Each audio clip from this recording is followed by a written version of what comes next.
I want to talk about how your assumptions can actually stop you from manifesting what you want. So, a lot of times we think that if we really, really, really want something, then we are a match. Like, why can't we just manifest it? Because I really want it. But what we don't understand is that there is a part of us who is actually not allowing that to come. And it doesn't mean how much you want it. Like, you can really want it to your last breath. But if that part is not aligned, then you are repelling it, you are rejecting it. And let's really look how it works.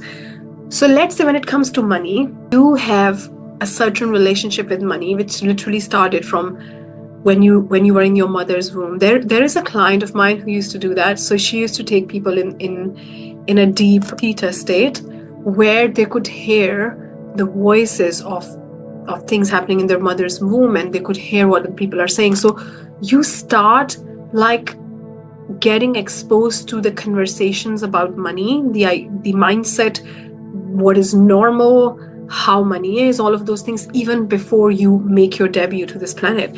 And you have a relationship with money even before you ever touched money, or you know what money really is. You didn't even know that this piece of paper can actually help you buy something. You had a relationship with money, right? So what we want to look at is that what is your current relationship with money? And when we look at that, the way we want to understand is that like you speak your native language, right? If I ask you, how did you learn this word, or how did you learn this sentence? You would say, I just know it. Like, I don't remember when I learned that word. I don't remember when I start talking that or saying that or understanding that. I just know it. Like, this is how it has been. So the way you learned your native language was at a very subconscious level.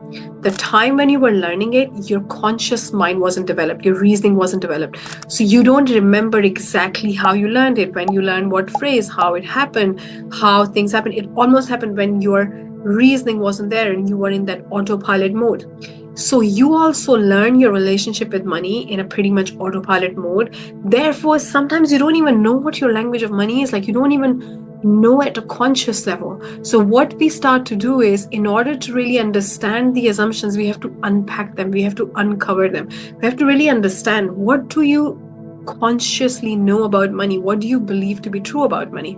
And pretty much, like, you know, what your conscious awareness is, what you believe to be true, what you think, what you assume is your world with money. So there are infinite possibilities. There are so many other scenarios available, but none of them will be available to you if your conscious awareness doesn't allow it. It's like there is a curtain in front of you and you cannot see beyond it, because this is everything to it. So a lot of times we really struggle with the idea that how can there be literally infinite supply of money when money is such a constrained resource, and there is not enough, and there is so much fear around. But the key is that there is literally an infinite supply of money, but you cannot see it right now because in your conscious awareness, it doesn't exist. Like, in your language, there is no other word, right? What will happen is that you will start to really uncover from that place of neutral point of view that how do I really see money? What is my understanding with money, right? What do I really think of money? Okay. And when you start to do that, you start to realize that you have certain beliefs and certain assumptions and certain ideas and certain identities, and that is just your perception. Because there is somebody in a certain part of the planet who thinks there is plenty of money for everybody. And if you really think of the circulation of money, how does money work? Money works that a person gets paid, they pay the money to somebody else. Like, let's say you get paid for something, for your service, for your product, and then you pay to the car wash, then you pay to the petrol, then you pay to eat in a restaurant. So you are circulating money. Let's say if somebody says, I don't want to circulate money, I want to keep it all in the bank. The moment you keep it in the bank, it's in circulation. The bank is circulating it. Or the moment you cannot keep money in the house, right? Because it's not safe unless you have like lockers and stuff. So mainly, no matter what you do, money gets circulated. And when it's circulating, it's just moving around. It's like a sea. It's just the waves are coming and coming. So the consciousness, that wealth consciousness, is that you are in the circulation. You're in the sea, like you're getting wet with the waves. And the lack consciousness is you're not in the circulation. But money is circulating all the time, and there is infinite, because it's constantly getting circulated. There is no stopping. right? So what we want to understand is that there is an infinite amount of money being circulated all the time. And since the human existence has been on this planet, there was hardly any resources, things, products available, and now there are so many. So abundance have massively grown, but everything has always been there. We just became aware and called them in the physical. So what we want to understand is that what is your assumption when it comes to money, and what are your assumptions? And when it comes to money, when you really see what do I really feel in terms of infinite supply of money. So what if you start with that piece and you say that, okay, what part of me doesn't align with the fact that there is not infinite supply of money? Okay, and what human experience is dictating that for me? You start to pick up the feelings about lack and about fear of money running out when you saw your mother or your father or other people in your family felt it. You felt it, like those feelings went into your consciousness without even you consciously being aware of it, right? So what you want to understand is that what did you pick in your consciousness? What kind of things that you got involved with in your identity, what kind of things you accepted. And one of the really good tools that you can check your assumptions is write a letter to money and really be open and unfiltered, like what do you really feel about money, and all your like fears and all your pain and the money wasn't there and how it impacted you. Just uncover everything in that letter and then review it from a neutral perspective and see like, how do you really feel about money? And every time you'll do it, you'll be blown away. So I still to this day use this tool. And of course, my conscious awareness is shifting a lot, but I use this tool a lot, right? So the other thing, what you really want to look at is that what is your assumption about rich people? What is your assumption when you say a huge price tag? Like when you see a Rolex watch costing 100K, or when you see a Chanel bag costing 10,000, what do you feel? Right? Do you feel that there is lack and how dare these people charging these prices? Like, what do you really feel? Right? This also helps you understand, because if you don't feel that there is an infinite amount of money or there is abundance, if you can't get to just infinite energetically, yes, in terms of abundance, if you can get behind that, then how would you think? How would you feel? How would you be? How would you behave? I always ask my clients this question, that if everything was free, what you would be doing right now? If everything was free, like you could take a private jet to an island, the drinks were free, the flights were free, the clothes were free, everything was free, what you were doing, right? That really tells you that where you're holding money, as your limitation. And the other thing which is really important to understand is that money follow your desire.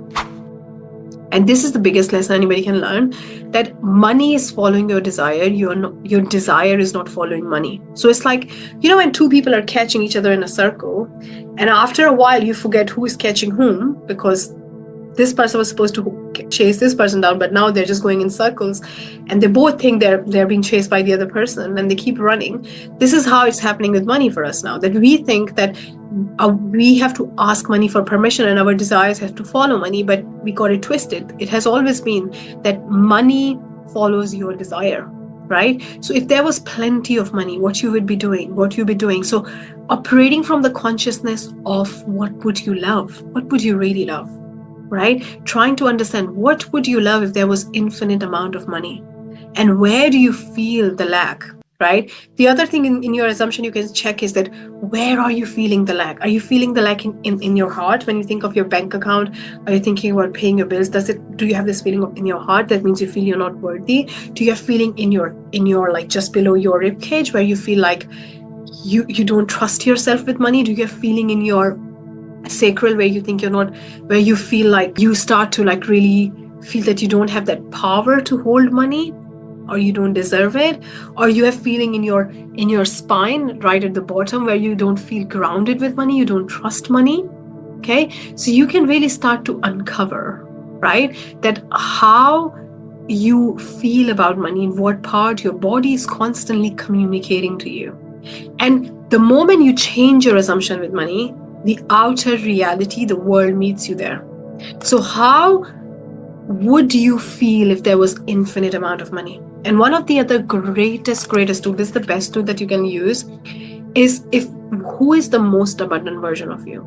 Can you not just saying, oh, I'm my most abundant self? What does it actually mean? Like if I ask you, from head to toe, from every feeling, from every thought. What does that version of you look like, feel like, think, behave? And where is the gap right now?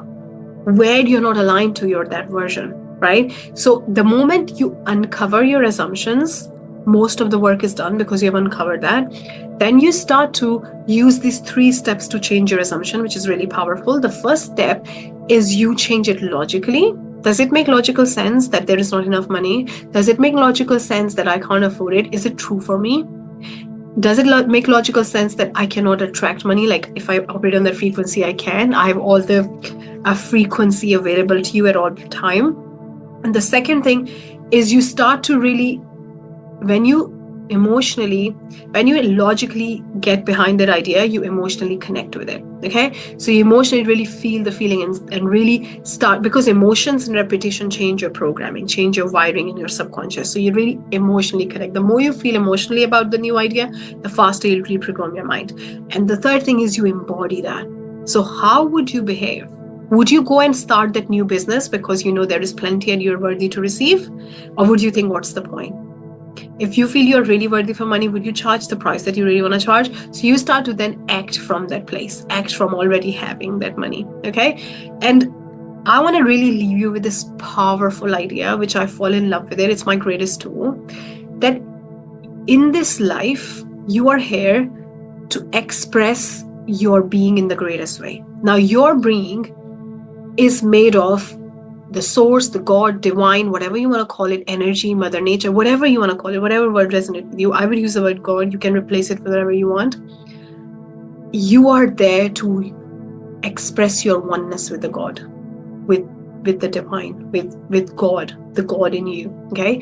So anytime you look at any aspect of your life and you think there is not enough, what you're actually feeling is that here I haven't activated the God in me. I haven't acknowledged, I haven't tapped into the God in me. That's why I feel lack. So it's the lack experience underneath is an invitation to tapping into your oneness. Okay. It's not really for the thing that you want. It's for becoming that God part of you, that activating that version of you.